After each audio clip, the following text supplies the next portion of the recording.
ये बात कितनी अजीब है ना बच्चे कि इंग्लिश लैंग्वेज, चाहे वो ब्रिटिश इंग्लिश हो या अमेरिकन इंग्लिश हो, इनके मोस्ट ऑफ द वर्ड्स जो हैं बच्चे वो लोन वर्ड्स हैं।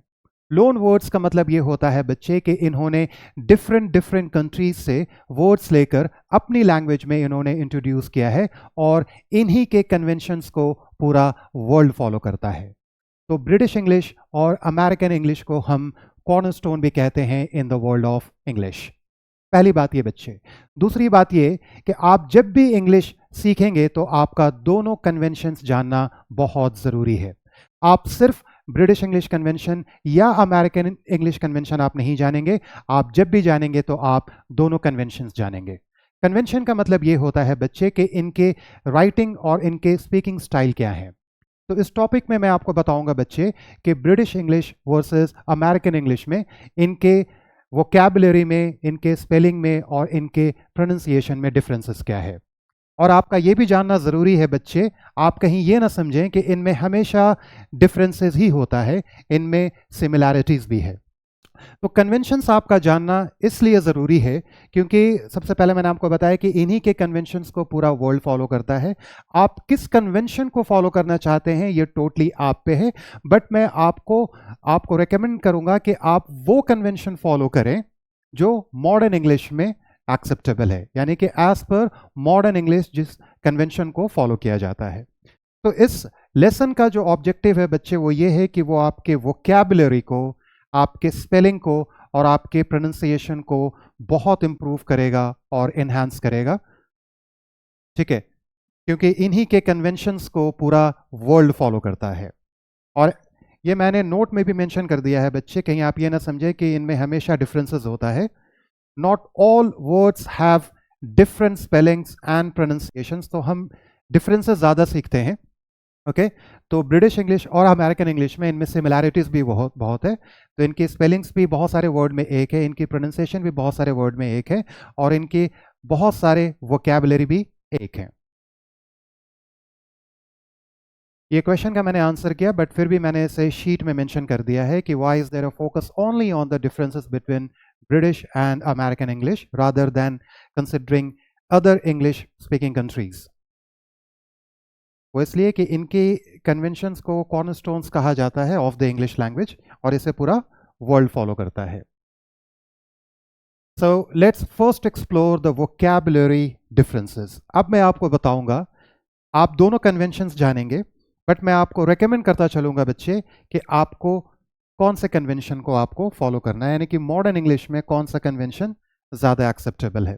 ओके देखो, बहुत लोग इसे जेड कहते हैं और इसे जेड कहना गलत नहीं है। एज पर ब्रिटिश इंग्लिश आप इसे जेड कह सकते हैं and as per American English आप इसे जी कहते हैं। तो मॉडर्न इंग्लिश में जेड बहुत कम लोग कहते हैं। अगर आपने किसी को कहते या बोलते सुने आपने, तो आप ये मत समझे कि वो गलत है। वो ब्रिटिश इंग्लिश कन्वेंशन को फॉलो करते हैं, आप अमेरिकन इंग्लिश कन्वेंशन को फॉलो करते हैं। आप उन्हें गाइड कर सकते हैं कि मॉडर्न इंग्लिश में हम इस लेटर का प्रोनाउंसिएशन हम क्या करते हैं, जी। ओके तो मैं आपको रिकमेंडेशन देता चलूंगा। तो आप देखिए वोकैबुलरी में डिफरेंसेस है। ब्रिटिश में हम फ्लैट कहते हैं, अमेरिकन में अपार्टमेंट, लिफ्ट आप एलिवेटर भी कह सकते हैं।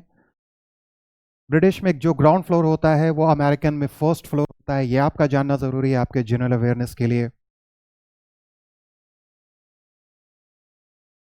लॉरी, ट्रक, सलून, ये डबल ओ है, SALON नहीं है, वो सैलों हो जाता है। ठीक है तो आप ये समझे कि अमेरिकन इंग्लिश में सेडान कहते हैं, यानी कि 4 और मोर सीटर जो कार होता है उसे हम सेडान कहते हैं। अगर आपने ये कहीं लिखा देखा या आपने किसी को बोलता सुना तो यानी कि वो ब्रिटिश इंग्लिश आप वो कन्वेंशन फॉलो करते हैं। इसलिए ये आपका कन्वेंशन डिफरेंसेस जानना बहुत ज़रूरी है। ठीक है, ये आपके वोकैबुलरी को भी बहुत इंप्रूव करेगा। जैसे बूट ऑफ अ कार, ठीक है, जिसे आप ट्रंक कहते हैं, आप ट्रंक भी कह सकते हैं और आप बूट भी कह सकते हैं, दोनों एक्सेप्टेबल है। जहां पे आप जनरली अपने लगेज आप रखते हैं। ओके तो आप दोनों वर्ड का यूज कर सकते हैं। बॉनेट ऑफ अ कार, जहां पे इंजन होता है, तो आप इसे हुड भी कह सकते हैं, तो दोनों एक्सेप्टेबल है। ये काफ़ी इंपॉर्टेंट है। आप किसी को, इंडिया में बहुत कम लोग बोलते हैं, बट ऐसा नहीं है कि आप नहीं बोल सकते हैं, क्योंकि इन्हीं के कन्वेंशंस को पूरा वर्ल्ड फॉलो करता है। अगर आपने गैस स्टेशन कहा तो आप गलत नहीं हैं। तो अगर किसी ने पेट्रोल स्टेशन कहा तो वो बहुत कॉमन है हमारे कंट्री में कि पेट्रोल स्टेशन बहुत लोग समझते हैं, गैस स्टेशन नहीं समझते हैं। तो इसका ये मतलब नहीं है कि आप इसे नहीं बोल सकते हैं, ये टोटली आप पे है। आप दोनों में से किसी भी कन्वेंशन को फॉलो कर सकते हैं। तो पेट्रोल स्टेशन को हम गैस स्टेशन भी कहते हैं। ऑटम, ठीक है, सीजन, इसे हम फॉल कहते हैं, जबकि हम ब्रिटिश इंग्लिश में इसे ऑटम कहते हैं। हॉलीडे ब्रिटिश, वेकेशन, यानी कि आप दोनों में से किसी को भी यूज कर सकते हैं। तो मैं ज़्यादातर रियल वर्ल्ड एग्जाम्पल्स मैंने उठाए हैं। पेवमेंट हम किसे कहते हैं? Side walk. रोड में जो आप साइड पे चलते हो उसे हम साइड वॉक कहते हैं, और उसी को आप पेवमेंट भी आप कह सकते हैं।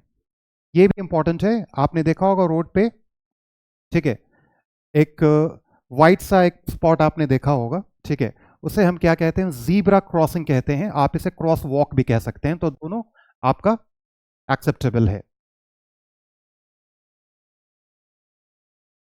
ठीक है। आप इसे राउंड अबाउट भी कह सकते हैं ब्रिटिश इंग्लिश में, और इसे आप ट्रैफिक सर्कल भी कहते हैं, जहां से 3 और मोर वेज निकलते हैं, हम उसे क्या कहते हैं? Round about. आप उसे ट्रैफिक सर्कल भी कह सकते हैं। सबवे हम जनरली किसे कहते हैं? अंडरग्राउंड को कहते हैं। तो आपने सबवे का भी यूज किया तो भी आप सही हैं, अगर आपने अंडरग्राउंड का भी यूज किया तो भी आप सही हैं, ठीक है। कॉर्न को हम ब्रिटिश इंग्लिश में मेज कहते हैं, तो आप दोनों यूज कर सकते हैं। बिस्किट ये बहुत कम लोग जानते हैं, ठीक है, आपका जानना जरूरी है कि आप दोनों में से कोई भी आप बिस्किट खा रहे हो आप उसे कुकी कह सकते हैं। इसका ये मतलब नहीं है कि आप उसे बिस्किट नहीं कह सकते हैं, ठीक है। तो आप या तो बिस्किट या कुकी दोनों आप कह सकते हैं, जो भी आप बिस्किट खा रहे हैं। उसी तरीके से French fries, you go to McDonald's and you order French fries, आप उसे चिप्स भी कह सकते हैं, ठीक है, दोनों एक्सेप्टेबल है। स्वीट जनरली कैंडी, यूएस में इसे हम कैंडी बार कहते हैं, और ब्रिटिश में हम इसे स्वीट कहते हैं। तो किसी ने आपको कहा स्वीट, तो आप ऐसा मत समझना कि वो गलत कह रहे हैं, वो हमेशा उसी स्वीट को रेफर कर रहे हैं जो हम समझते हैं इंडियन इंग्लिश में, ओके। ये इंपॉर्टेंट है आपका, क्योंकि इससे लोग हमेशा ब्रिंजल कहते हैं इंडियन इंग्लिश में, वो वाइडली एक्सेप्टेबल नहीं है, इंडिया के लोग समझते हैं, उसे हम स्लैंग कहते हैं। एक्चुअल जो टर्म है, या तो आप इसे ऑबरजीन बोलेंगे या आप इसे एग प्लांट बोलेंगे, ओके, ये ऑथेंटिक है। ब्रिंजल इंडियन इंग्लिश है। उसी तरीके से आप देखें बहुत सारे इसमें हैं। ये सेशन थोड़ा सा लॉन्ग होगा बच्चे, बट आपके लिए बहुत हेल्पफुल है ये, ठीक है। आप इसे कोई भी टर्म यूज कर सकते हैं। केमिस्ट को हम ड्रग स्टोर, ड्रग स्टोर का मतलब ये होता है बच्चे कि यहाँ पर आपको मेडिसिन भी मिलेगी और भी आपको ब्यूटी प्रोडक्ट्स भी यहाँ पर मिल सकते हैं, राइट। तो आप ये ना समझें कि drug store, if you go with the term drug, ठीक है, वो मतलब नहीं होता। ड्रग स्टोर का मतलब होता है केमिस्ट। फार्मेसी के लिए जो वर्ड यूज होता है, ब्रिटिश इंग्लिश से यूज करती है केमिस्ट, और अमेरिकन इसे यूज करती है ड्रग स्टोर। जिसे हम फिल्म और सिनेमा कहते हैं उसे ये मूवी कहते हैं। ट्राउजर्स को आप पैंट्स बोल सकते हैं, ये इंपॉर्टेंट है आपके लिए। एंटी क्लॉकवाइज ब्रिटिश है, काउंटर क्लॉकवाइज अमेरिकन है। इसमें एक चीज और जाने, इसकी प्रोनाउंसिएशन ANTI, इसकी प्रोनाउंसिएशन अमेरिकन में एंटाई होती है, तो दोनों प्रोनाउंसिएशन एक्सेप्टेबल है। एंटी ब्रिटिश है, एंटाई अमेरिकन है। तो जस्ट कोई भी लिस्ट बच्चे कंप्लीट नहीं है, दैट्स वाई मैंने मेंशन किया दिस लिस्ट इजंट एग्जॉस्टिव। आप बहुत सारे वर्ड्स आप एक्सप्लोर करेंगे जो आप अपने डेली कॉन्वर्सेशन और राइटिंग में यूज करते हैं। कहीं पर आप उसे बोलता सुने, कहीं पर आप उसे लिखता सुने, तो आपको क्या करना है, you go to this online dictionary. आप इस जब ऑनलाइन डिक्शनरी पे जाएंगे, आप कोई भी वर्ड फीड करेंगे, आपको वो हमेशा, अगर वो डिफरेंसेस है तो वो आपको हमेशा बता देगा कि इसे हम यूके में ये कहते हैं और यूएस में ये कहते हैं। दोनों आपको स्पेलिंग डिफरेंसेस है तो भी आपको बता देंगे, अगर वो प्रोनाउंसिएशन डिफरेंसेस है तो भी आपको बता देंगे, वोकैबुलरी डिफरेंसेस है तो भी आपको बता देंगे। तो और ये बहुत हेल्पफुल आपके लिए ऑनलाइन डिक्शनरी है, okay. Now let's explore the spelling differences. और मैं बहुत कॉमन एग्जाम्पल्स मैंने उठाए हैं आपके लिए, शायद ये बहुत अननेचुरल होगा क्योंकि बहुत कम लोग, आई डोंट नो क्यों नहीं जानते हैं वो। मैथ भी आप बोल सकते हैं, math is also the right abbreviated form of mathematics. ये जो मैथ्स लिखा है बच्चे, ये अब्रिविएटेड फॉर्म है मैथमेटिक्स का। तो ब्रिटिश इंग्लिश में हम एस ऐड करते हैं मैथ्स, बट मैथ लिखना गलत नहीं है। तो आप दोनों का यूज कर सकते हैं, मॉडर्न इंग्लिश में आप दोनों का यूज कर सकते हैं। ये काफी इंटरेस्टिंग है, ये बहुत कम लोग जानते हैं। मैं चाहता हूं बच्चे आप ये जानो कि जो बैंकिंग में जो वर्ड हम जो इस पर्टिकुलर वर्ड का यूज होता है CHEQUE, आप शायद बिलीव नहीं करोगे, ये वर्ड जो होता है CHEC के वहां के बैंकिंग में ये यूज होता है, राइट। इंडियन जो हम इंग्लिश जो हम फॉलो जो हम इंडियन इंग्लिश यूज करते हैं वो ज़्यादातर हम ब्रिटिश इंग्लिश को फॉलो करते हैं, बट इसका ये मतलब नहीं है कि आप अमेरिकन इंग्लिश फॉलो नहीं कर सकते हैं। बट आपका कॉन्टेक्स्ट बहुत क्लियर होना चाहिए कि जो आप टर्म ये यूज कर रहे हैं, ठीक है, ये आपका नाउन है तो आप किस फॉर्म में से यूज कर रहे हैं, ठीक है। आप बैंकिंग के सेंस में अगर आप ये वर्ड यूज करते हैं तो आप गलत नहीं हैं, तो आप दोनों में से कोई भी यूज कर सकते हैं। मैंने ये इसलिए मेंशन किया है बच्चे, कहीं पर अगर आपने इसे किसी को बोलते अगर आपने सुना, या अगर आप बुक रीड कर रहे हो, या कोई अगर आप मूवी देख रहे हो जिसमें ये वर्ड यूज हुआ, तो आप कंफ्यूज्ड ना हो, इसका मतलब भी वही होता है, बट कॉन्टेक्स्ट क्या है कि हम इसे बैंकिंग पर्पस में हम इसे यूज करते हैं, ठीक है। आप देखें पिजामास, इसका ऑरिजिनेशन अलग है। अब मैं आपको एक चीज़ और बता दूं बच्चे, किसी भी वर्ड का, जैसा मैंने बताया कि ब्रिटिश और अमेरिकन इंग्लिश जो है वो लोन वर्ड से बना है। अगर आपको किसी भी वर्ड का ऑरिजिनेशन पता करना है तो वो आपको कौन बताता है? इटिमोलॉजी। ये एक लिंग्विस्टिक टर्म है, आप उसे पता लगा सकते हैं। तो पिजामस को हम ऐसे लिखते हैं और अमेरिकन इंग्लिश में हम ऐसे लिखते हैं एल्यूमिनियम, और हम इसमें आई नहीं ऐड करते हैं, तो इनके स्पेलिंग अलग है, इनके स्पेलिंग अलग है। देखिए बहुत सारे लोग इसमें बोलते हैं कि इनका कॉन्टेक्स्ट अलग है, इनका कॉन्टेक्स्ट अलग है। आप उतना डेप्थ में मत जाओ बच्चे, आपको सिर्फ इनके बहुत ऐसे कुछ ऐसे वर्ड्स हैं जो मैं आपको बताऊंगा डेफिनेटली कि वो एज अ नाउन यूज होता है, वो एज अ वर्ब यूज होता है, वो भी मैंने मेंशन किया है। बट आप ऐसे वर्ड में मीटर, सेंटर, आप दोनों कन्वेंशन यूज कर सकते हैं। आप ER भी यूज कर सकते हैं, आप RE भी यूज कर सकते हैं, दोनों एक्सेप्टेबल है। ये भी आपका जानना ज़रूरी है कि आप कलर को ऐसे भी लिख सकते हैं OUR भी, और आप सिर्फ OR से लिख सकते हैं, ये भी एक्सेप्टेबल है। उसी तरीके से फेवर में आप U हटा सकते हैं, ये अमेरिकन इंग्लिश है। तो मॉडर्न इंग्लिश में ये आप यूज़ करेंगे, आप ये यूज़ करेंगे तो आप गलत नहीं होंगे, लेकिन आपका दोनों कन्वेंशन जानना जरूरी है। अगर आप मुझसे पर्सनल रिकमेंडेशन लोगे बच्चे, तो मैं आपको हमेशा बोलूँगा कि आप अमेरिकन इंग्लिश यहाँ पे फॉलो करो, यहाँ कि आप यू अब आप मेंशन ना करो। Okay, now let's move on. और भी बहुत सारे एग्जांपल्स, जैसे आप देखो नेबर में बच्चे यहाँ पे यू नहीं मेंशन है, उसी तरीके से ये वर्ड है, आप इसे बहुत आसान से आप इस तरीके से लिख सकते हैं। तो आप ये कन्वेंशन फॉलो करें, ये कन्वेंशन फॉलो करें। डिफेंस आप ब्रिटिश में C से लिखते हैं और अमेरिकन में हम इसे S से लिखते हैं, दोनों एक्सेप्टेबल है। ये एक जो डिफरेंस है मैं आपको बता देता हूँ, बहुत सारे लोग बोलते हैं कि नहीं ये गलत है, आपको उतने डेप्थ में जाने की जरूरत नहीं है, बट मैं फिर भी आपको बता देता हूं। लाइसेंस LICENCE ये नाउन है, लेकिन इसकी जो स्पेलिंग है जो एज अ नाउन यूज होता है, अमेरिकन में वो S यूज करते हैं, राइट। और ये जो लाइसेंस है SE वाला, ये एज अ वर्ब यूज होता है, तो दोनों में आपका कॉमन है, ठीक है। अमेरिकन में ये दोनों यूज करते हैं, दे डोंट केयर कि वो C है या S है, वो इसे ही यूज करते हैं। लेकिन ब्रिटिश बहुत पर्टिकुलर होते हैं, ये बहुत प्रीस्क्रिप्टिविस्ट होते हैं, बहुत रूल्स को फॉलो करते हैं। और अमेरिकन जो होते हैं, ये भी जानना आपको बहुत जरूरी है, ये कौन होते हैं? डिस्क्रिप्टिविस्ट। ब्रिटॉन्स क्या होते हैं? ये होते हैं प्रीस्क्रिप्टिविस्ट, और अमेरिकन क्या होते हैं? ये होते हैं डिस्क्रिप्टिविस्ट। ये बहुत नेचुरल तरीके से अपने वर्ड्स को यूज करते हैं, राइट। लेकिन ये थोड़ा पर्टिकुलर रहते हैं, ये C वाला एज अ नाउन यूज करते हैं और S वाला एज अ वर्ब यूज करते हैं।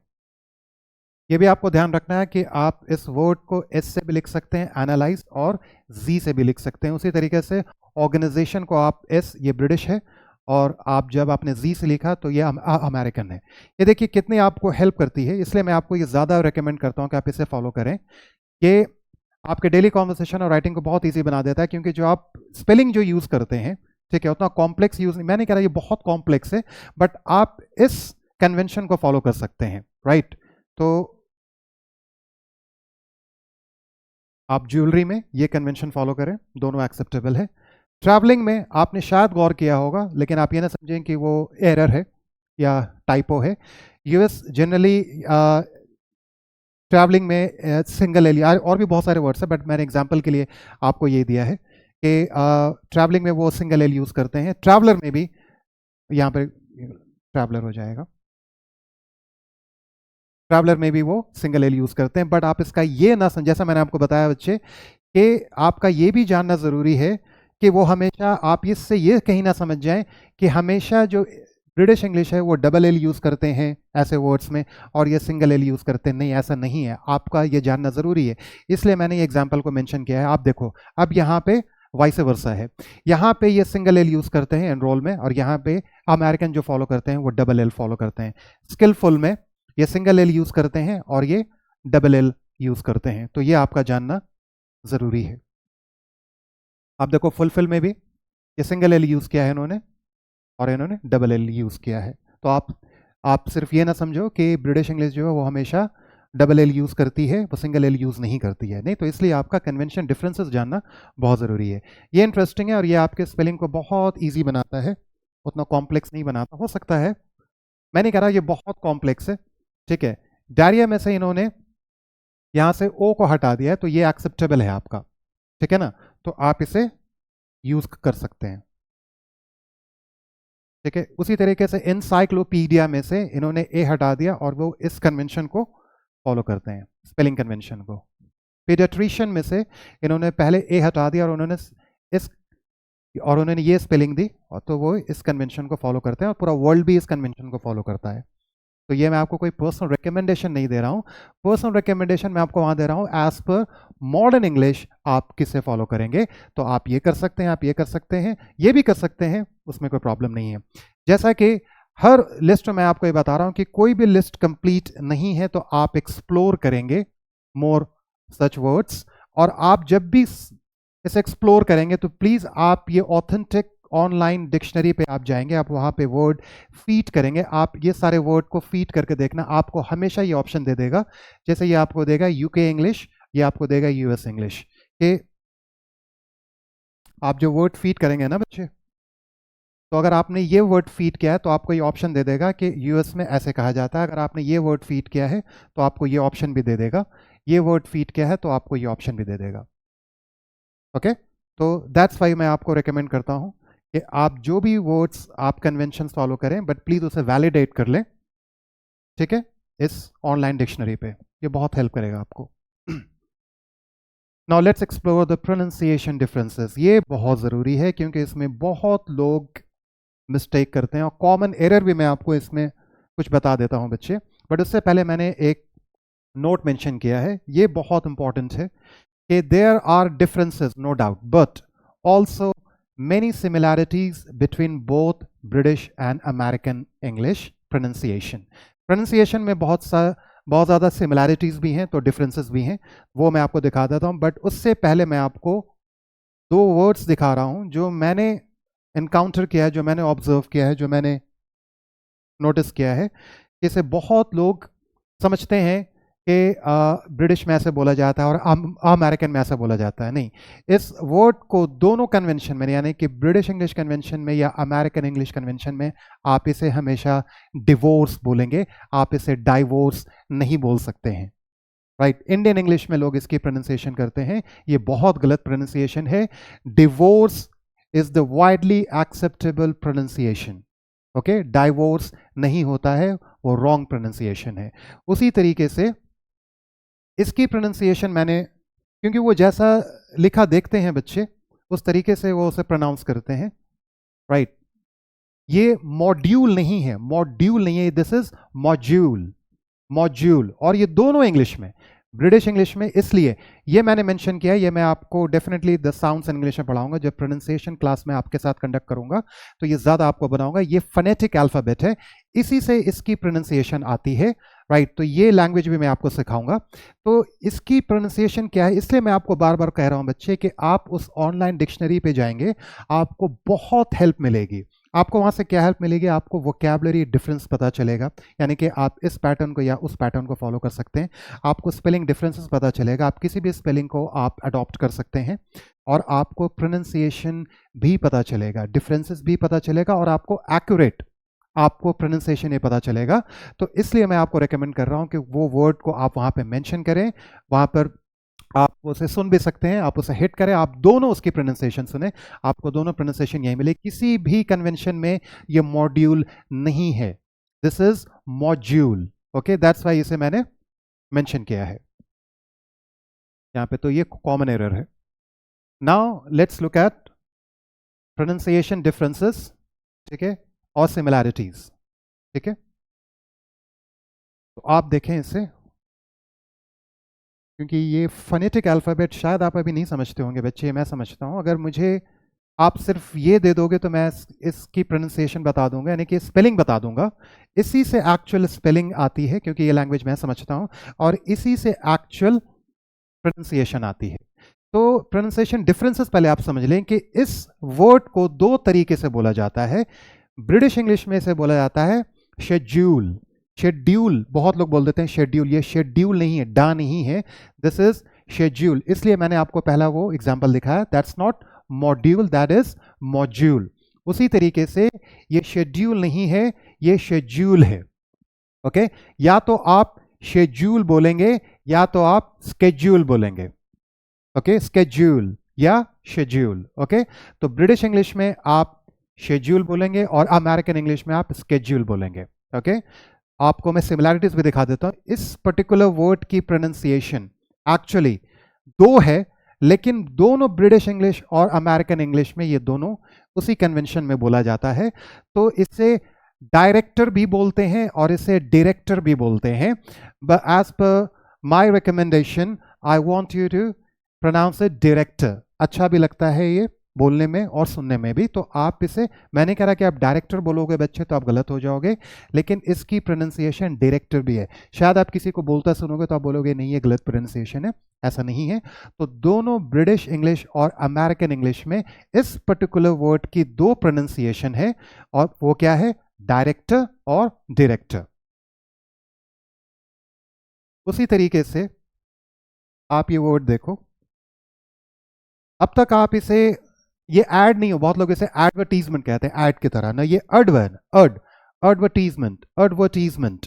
ब्रिटिश इंग्लिश में इसकी प्रोनाउंसिएशन है एडवर्टीजमेंट, और इसकी, क्योंकि हम डिफरेंसेस फर्स्ट रो में हम देख रहे हैं, तो इसकी अमेरिकन इंग्लिश में इसकी प्रोनाउंसिएशन है एडवर्टाइजमेंट।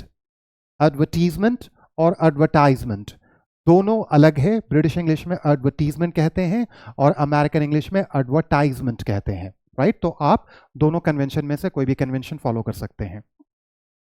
सिमिलैरिटीज देखें। सिमिलैरिटी जब मैं आपको बता रहा हूं बच्चे, तो अक्सर आपको एक वर्ड के दो प्रोनाउंसिएशन आपको इसमें मिलेंगे। तो दोनों प्रोनाउंसिएशन दोनों इंग्लिश कन्वेंशन में कहा जाता है, ब्रिटिश में भी और अमेरिकन में भी। इस पर्टिकुलर वर्ड का प्रोनाउंसिएशन टूर नहीं होता, या तो आप इसे पढ़ेंगे टूर, टूर या टोर, टूर या टोर। और ये दोनों कन्वेंशन में वैसे ही, यानी कि ब्रिटिश में भी वैसे ही बोला जाता है दोनों तरीके से, और अमेरिकन में भी वैसे ही बोला जाता है। ये आपके लिए बहुत अनकॉमन होने वाला है, क्योंकि अब तक आपने इसकी प्रोनाउंसिएशन जो सुनी होगी इस पर्टिकुलर वर्ड की, आपने हमेशा सुना होगा लेफ्टिनेंट, लेफ्टिनेंट, लेकिन इसकी प्रोनाउंसिएशन लूटेनेंट भी है, और ये कौन सी इंग्लिश है, अमेरिकन इंग्लिश है। तो अगर आपने इसे किसी को बोलता सुना तो आप उसे गलत ना समझें, या अगर आप इसे बोलना चाहते हैं, अब आपके पास जस्टिफिकेशन है क्या, कि आप इसे लूटेनेंट कह सकते हैं और आप उन्हें बता सकते हैं कि मैं as per American English convention मैं इसे लूटेनेंट कह रहा हूं। आई ऑल्सो नो कि इसे लेफ्टिनेंट भी कहते हैं, और वो कौन सा कन्वेंशन है, ब्रिटिश कन्वेंशन है, राइट। दैट्स वाई बच्चे आपका दोनों कन्वेंशन जानना बहुत जरूरी है। पहला कि आप लोगों को गलत ना समझें जब वो बोल रहे हो या लिख रहे हो। दूसरा, आप जस्टिफाई कर पाए कि मैं किस कन्वेंशन को फॉलो करता हूं, क्योंकि जस्टिफिकेशन आपके पास है। अब आप देखें सिमिलैरिटी में, इसे हम कहते हैं बैले, बहुत लोग इसे बैलेट कहते हैं। एक फॉर्म ऑफ डांस है, ठीक है, बैले डांस। तो इनको बोथ बैले, ठीक है, इसको बैले ही कहा जाता है, बोथ ब्रिटिश इंग्लिश में भी और अमेरिकन इंग्लिश में भी। दैट्स वाई इनमें सिमिलैरिटीज है। Move on to next. ये भी आप बहुत लोगों को बोलता सुनेंगे, प्रीवेसी, ये भी एक्सेप्टेबल है, प्राइवेसी। ओके, तो प्रीवेसी जो है वो ब्रिटिश इंग्लिश में हम बोलते हैं, और प्राइवेसी हम अमेरिकन इंग्लिश में बोलते हैं। तो दोनों एक्सेप्टेबल है एज पर मॉडर्न इंग्लिश। मैं आपको रेकमेंड करूंगा कि आप इसे फॉलो करें, ये बोलने में भी अच्छा लगता है और सुनने में भी अच्छा लगता है। सो यू से it like privacy. Now this is not gourmet और गोरमेट, दिस इज गोरमेट, ठीक है। ये हाई क्वालिटी फूड के लिए यूज होता है। आप जब भी आप किसी भी ऑनलाइन फूड ऐप पे अगर आप जाते हैं तो आपको डेफिनेटली कहीं ना कहीं ऑप्शंस आपको मिलेगा। तो आप इसे क्या बोलेंगे? गोरमे। और ये दोनों में, ब्रिटिश में भी और अमेरिकन में भी इसकी प्रोनाउंसिएशन सेम होती है। मैं अक्सर इसे कैटेगरी कहता हूं, ठीक है, ठीक है, क्योंकि मैं यहाँ पे अमेरिकन कन्वेंशन फॉलो करता हूँ। ये जो वर्ड है इसे आप कैटेगरी भी कह सकते हैं, ये भी एक्सेप्टेबल है। आप इसे कैटेगरी भी कह सकते हैं। कैटेगरी कहा तो आपने ब्रिटिश इंग्लिश कन्वेंशन कहा, अगर आपने कैटेगरी कहा तो आपने अमेरिकन इंग्लिश कन्वेंशन कहा, right? zucchini, sorry about that, okay. इसकी प्रोनाउंसिएशन दोनों ब्रिटिश में और अमेरिकन में एक होती है, जैसे हम क्या कहते हैं? zucchini, okay. नाउ ये इंटरेस्टिंग है, शायद आप नहीं जानते होंगे बट आपका जानना ज़रूरी है। ये जो वर्ड है बच्चे, इसकी प्रोनाउंसिएशन ब्रिटिश इंग्लिश में मोबाइल होती है, जबकि अमेरिकन इंग्लिश में इसकी प्रोनाउंसिएशन होती है मोबल, मोबल, मोबल, ओके। ये थोड़ा नेचुरल है आपके लिए, तो आप किसी को बोलता सुनो तो आप उनको गलत ना समझे। अगर आप बोलना चाहते हैं तो आप इसे यूज़ कर सकते हैं, क्योंकि अब आपके पास जस्टिफिकेशन है। तो आप इसे मोबाइल भी बोलेंगे तो भी एक्सेप्टेबल है, आप इसे मोबल भी बोलेंगे तो भी एक्सेप्टेबल है। तो ये डिफरेंस है, ये सिमिलैरिटी है। इस वर्ड को हम, बहुत लोग इसे डाटा कहते हैं, डाटा इंडियन इंग्लिश है, प्लीज डोंट से दैट। ये आपका डेटा है, डेटा।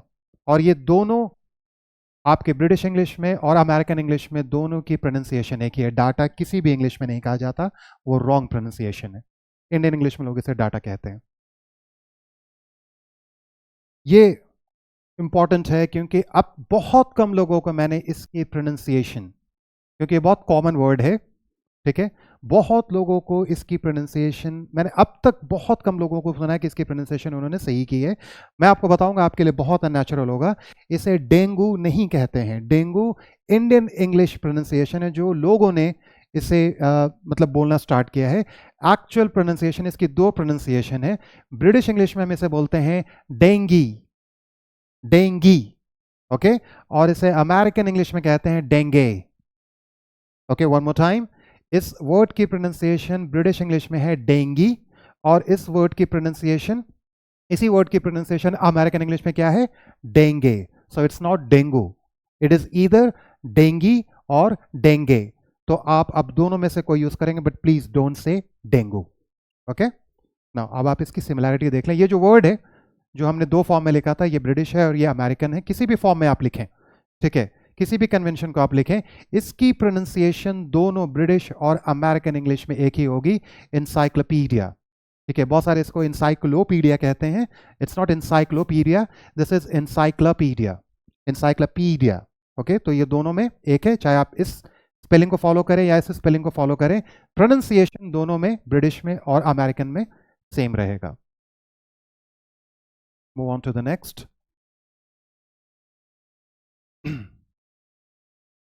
ये हिस्ट्री में आप ये वर्ड अक्सर आप यूज करोगे बच्चे, या आप किसी को बोलता सुनोगे, ठीक है। इसकी जो बहुत कॉमन प्रोनाउंसिएशन है वो क्या है? Dynasty, okay. डायनेस्टी बहुत लोग बोलते हैं, it's not dynasty, it's dynasty, dynasty, dynasty बहुत कॉमन प्रोनाउंसिएशन है, और वो क्या है? अमेरिकन है। इसे हम डिनेस्टी भी कहते हैं, डिनेस्टी। ये आपके लिए थोड़ा ये अननेचुरल होगा, इसलिए मैं आपको ये एक्सप्लेन भी कर रहा हूँ बच्चे। ये मैं शीट आपको सिर्फ पीडीएफ फॉर्म में मैं आपको शेयर करता था, मैं एक्सप्लेन नहीं करता तो आप नहीं समझ पाते।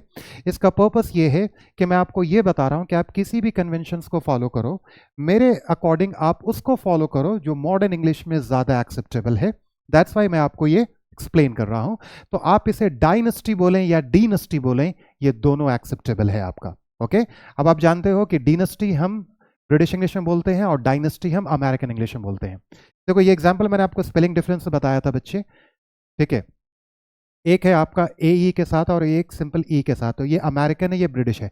आप इसे किसी भी स्पेलिंग कन्वेंशन में आप लें, मतलब किसी भी स्पेलिंग को आप लिखो, इसकी प्रोनाउंसिएशन दोनों कन्वेंशन में, यानी कि ब्रिटिश इंग्लिश में या अमेरिकन इंग्लिश में, इसकी दोनों प्रोनाउंसिएशन, इस वर्ड की प्रोनाउंसिएशन सेम होगी। इसकी क्या होगी? Paediatrician, paediatrician, okay. तो आप ये मत समझ लेना कि आपने स्पेलिंग चेंज किया है क्योंकि ये अमेरिकन है तो इसकी प्रोनाउंसिएशन डिफरेंट हो जाएगी, ये ब्रिटिश है तो इसकी प्रोनाउंसिएशन डिफरेंट हो जाएगी, नहीं। इसकी प्रोनाउंसिएशन सेम रहेगी। और मैं इसलिए आपको हर लिस्ट में ये मेंशन कर रहा हूं कि बच्चे कोई भी लिस्ट पूरा नहीं है, this list is not exhaustive, इसलिए आप इस वर्ड को एक्सप्लोर करो, ज़्यादा से ज़्यादा अपने वर्ड को एक्सप्लोर करो और हमेशा उसे आप इस ऑनलाइन डिक्शनरी पे जाके उसे वैलिडेट करें। ज़्यादातर आप बहुत ज़्यादा कोशिश करना कि आप स्पेलिंग तो आप समझ जाते हैं, प्रोनाउंसिएशन आपको सुनने की ज़रूरत है। अभी आप फोनेटिक अल्फ़ाबेट को डिसाइफर नहीं कर पाएंगे, जब मैं सेशन आप वो कंडक्ट करूँगा तो उससे आपको ज़्यादा क्लियर होगा। तो आप उस वर्ड को वहाँ पे फीड करेंगे बच्चे, उस प्रोनाउंसिएशन को सुनेंगे, यानी कि आप ब्रिटिश भी सुनेंगे और अमेरिकन भी सुनेंगे। आप किस कन्वेंशन को एक्सेप्ट करना चाहते हैं ये टोटली आप पे है, okay. But as for modern English जो मैंने एग्जाम्पल्स दिया कुछ, आप उसको फॉलो कर सकते हैं, okay. Now that's the end of the session. So इस लेसन में हमने बच्चे क्या क्या एक्सप्लोर किया? You have explored vocabulary, spelling and pronunciation differences between British and American English as well as some similarities. कुछ हमने similarities भी देखा है। Similarities मैंने आपको pronunciation में इसलिए आपको दिखाया क्योंकि बहुत लॉन्ग लिस्ट है। जैसे मैं अगर बहुत बोलूं कि वाटर को वाटर ही बोला जाता है, गैस को गैस ही बोला जाता है, कैट को कैट ही बोला जाता है, चेयर को चेयर ही बोला जाता है, तो इसकी बहुत लंबी लिस्ट है। तो सिमिलैरिटीज उतना ज़रूरी नहीं है जानना जितना आपका जानना ज़रूरी है डिफरेंसेस। और डिफरेंसेस किस में जानना ज़रूरी है? वोकैबुलरी में, स्पेलिंग में और प्रोनाउंसिएशन में। क्यों? क्योंकि दोनों कन्वेंशंस वाइडली एक्सेप्टेबल है, तो आप किसी भी कन्वेंशंस को आप यूज़ कर सकते हैं। इसलिए मैंने यहाँ पे आप मेंशन किया बच्चे कि you are free to choose either convention, British English convention या American English convention in your speech and writing. और जैसा मैंने आपको रिकमेंड करता चला गया, मैं आपको हाईली रिकमेंड करूंगा कि आप उस कन्वेंशंस को ज़्यादा आप फॉलो करो जो वाइडली एक्सेप्टेड है ऑन अ ग्लोबल लेवल। दोनों एक्सेप्टेड है, जैसा मैंने आपको बताया कि आप जेड ना बोल के आप जी बोलेंगे, तो ठीक है। डायरेक्टर ना बोल के आप डायरेक्टर बोलेंगे, डायरेक्टर बोलेंगे तो गलत नहीं है, डायरेक्टर बोलेंगे। तो इस तरह के मैं आपको एग्जांपल्स देता चला गया। नाउ यू अंडरस्टूड कि हमें दोनों कन्वेंशंस जानना क्यों ज़रूरी है। नाउ यू ऑल्सो अंडरस्टूड कि हमें किस कन्वेंशन को ज़्यादा फॉलो करना है एज पर मॉडर्न इंग्लिश। ये भी मैंने मेंशन किया है बच्चे कि ये जो अप्रोच है आपका, इस लेसन का जो अप्रोच है, जो गोल है, वो इंश्योर करता है कि that you are learning modern English. क्योंकि बहुत सारे वर्ड्स जो हैं, बहुत सारे स्पेलिंग जो हैं, बहुत सारे प्रोनाउंसिएशन जो हैं, वो आउटडेटेड होते चले जा रहे हैं। मतलब एज पर मॉडर्न इंग्लिश हम उसे यूज़ नहीं करते हैं, क्योंकि English is a living language. English is evolving and it is evolving rapidly, okay. ये बहुत ज़्यादा इवॉल्व कर रहा है किसी भी लैंग्वेज में, किसी भी लैंग्वेज से। दुनिया में बहुत सारे लैंग्वेजेस हैं, अराउंड 7000 लैंग्वेजेस हैं, बट इंग्लिश एक ऐसी लैंग्वेज है जो बहुत ज़्यादा इवॉल्व कर रही है, क्योंकि बोलने के तरीका, लिखने का तरीका वो बहुत इवॉल्व हो रहा है। और मैं आपको एक चीज़ और बता दूं बच्चे कि वर्ल्ड जो है वो ज़्यादातर अमेरिकन इंग्लिश की तरफ जा रहा है, क्योंकि उनके डिस्क्रिप्टिविज्म को, नेचर को लेके, क्योंकि वो बिलीव करते हैं कि हम वो वोकैबुलरी यूज़ करें। जैसे उन्होंने बहुत सारे वर्ड से यू को हटाया, ए को हटाया, वो बहुत मतलब नेचुरल होना चाहते हैं, वो बिल्कुल डिस्क्रिप्टिविस्ट वो मतलब होना चाहते हैं कि जैसा हम बोलते हैं natural way of writing and speaking पे वो ज़्यादा बिलीव करते हैं। तो वर्ल्ड इसको अब ज़्यादा एक्सेप्ट कर रहा है, बट इसका ये मतलब नहीं है कि आप सिर्फ अमेरिकन इंग्लिश जानेंगे, आपको ब्रिटिश इंग्लिश कन्वेंशन को भी जानना है। आप उसके भी बहुत सारे पैटर्न्स को, स्टाइल को आप फॉलो करते हैं, राइट। सो ये आपको इंश्योर करता है कि that you are learning modern English and hence you are using modern English conventions in your communication. So that's why आपका दोनों कन्वेंशंस जानना बहुत ज़रूरी है। I hope you enjoyed the session. अगर कोई भी क्वेश्चन है, कोई भी डाउट्स है, so please write in the comment box, I will certainly respond to you. I thank you so much for your time and patience. Have a good time, take care.